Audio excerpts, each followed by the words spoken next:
Hi friends, இன்னைக்கு நம்ம வீடியோல ரெஸ்டாரண்ட் ஸ்டைல்ல ஒரு ஹைதராபாடி பன்னீர் மசாலா எப்படி செய்யறதுன்னு பார்க்கலாமா?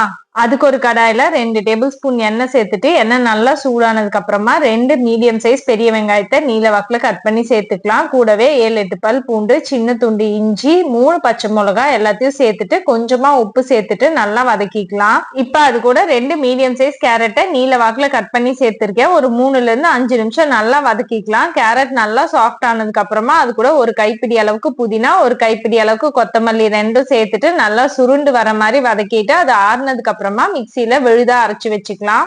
இப்ப அதே கடாயில ஒரு டேபிள் ஸ்பூன் எண்ணெய் சேர்த்துக்கலாம். மீடியம் ஹீட்ல வச்சுக்கோங்க, இல்லைன்னா மிளகாத்தூள் கருகிடும். அது கூட அரை டேபிள் ஸ்பூன் தனி மிளகாய் தூள், 1/4 டேபிள் ஸ்பூன் உப்பு சேர்த்துட்டு நம்ம கட் பண்ணி வச்சிருக்க பன்னீரை அதுல சேர்த்துட்டு 2 சைடும் நல்லா கோல்டன் ப்ரௌன் கலர்ல ஃப்ரை பண்ணி எடுத்து வச்சிடலாம். அதே கடாயில 2 டேபிள் ஸ்பூன் எண்ணெய் சேர்த்துட்டு எண்ணெய் நல்லா சூடானதுக்கு அப்புறமா 2 பிரிஞ்சி இலை, சின்ன துண்டு பட்டை சேர்த்துட்டு அது கூடவே 1 டேபிள் ஸ்பூன் தனியாத்தூள், அரை டேபிள் ஸ்பூன் மிளகுத்தூள், 1 டேபிள் ஸ்பூன் சீரகத்தூள், 1 டேபிள் ஸ்பூன் கரம் மசாலா தூள், அரை டேபிள் ஸ்பூன் மஞ்சள் தூள் எல்லாத்தையும் சேர்த்துக்கலாம்.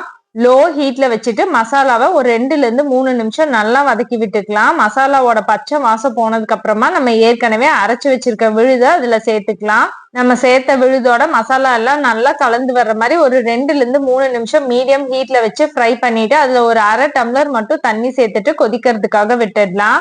மூடி போட்டுட்டு ஒரு 5ல இருந்து 7 நிமிஷம் மீடியம் ஹீட்ல வச்சு நல்லா கொதிக்க விட்டோம்னா இது மாதிரி எண்ணெய் பிரிஞ்சு வரும். எண்ணெய் பிரிஞ்சு வந்ததுக்கு அப்புறமா அதுல ஒரு அரை கப்பு தேங்காய் பால் சேர்த்துக்கலாம். தேங்காய் பால் சேர்த்ததுக்கு அப்புறமா ஒரு 2ல இருந்து 3 நிமிஷம் மட்டும் கொதிக்க விட்டா போதும். இப்ப அது கூட நம்ம ஏற்கனவே வறுத்து வச்சிருக்க பன்னீரை ஆட் பண்ணிடலாம். மசாலால பன்னீரை சேர்த்ததுக்கு அப்புறமா ஒரு 2ல இருந்து 3 நிமிஷம் அதை மீடியம் ஹீட்ல வச்சு நல்லா கொதிக்கிறதுக்காக விட்டுடுங்க. மசாலால பன்னீர்ல நல்லா கோட்டானதுக்கு அப்புறமா ஃபைனல் டச்சா பொடி பொடியா நறுக்குன கொத்தமல்லி இலைகளை தூவி சர்வ் பண்ணா நல்லா காரசாரமான வித்தியாசமான ஒரு ஹைதராபாடி பன்னீர் மசாலா ரெடி. இது சப்பாத்தி, நான் எல்லாத்துக்குமே ஒரு பெஸ்ட் காம்பினேஷனா இருக்கும். கண்டிப்பா ட்ரை பண்ணி பாருங்க. கேரட் எல்லாம் சேர்த்து செய்யறதுனால ரொம்ப வித்தியாசமா இருக்கும். பாய்.